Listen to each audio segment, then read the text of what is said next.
بلوچستان کے شہر پنجگور سے ہمارے نمائندہ فرید عمر کی رپورٹ کے مطابق لاپتہ عاقل جلیل اور دیگر لاپتہ افراد کے لواحقین کا اپنے پیاروں کی عدم بازیابی کے خلاف میونسپل کمیٹی وشبود پولیس اسٹیشن سے سی پیک تک احتجاجی ریلی، پولیس اسٹیشن وشبود کے سامنے احتجاجی مظاہرہ، احتجاجی دھرنے میں خواتین اور بچے بڑی تعداد میں شریک تھے۔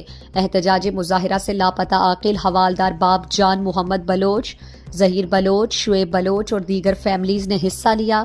پولیس اسٹیشن کے سامنے احتجاجی مظاہرہ سے مقررین نے خطاب کرتے ہوئے کہا، ہمارے پیاروں کو جلد بازیاب کیا جائے، اگر کسی پر کوئی الزام ہے تو عدالتوں میں پیش کر کے ملکی قوانین کے مطابق ان پر مقدمہ چلایا جائے۔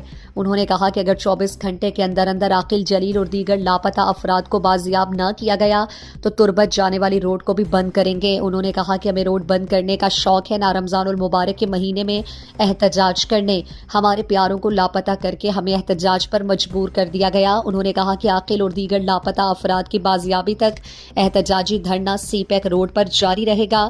انہوں نے کہا کہ ہمارے پیارے بے قصور ہیں، ان کو اٹھا کر پورے خاندان ذہنی طور پر اذیتوں سے گزرتا ہے۔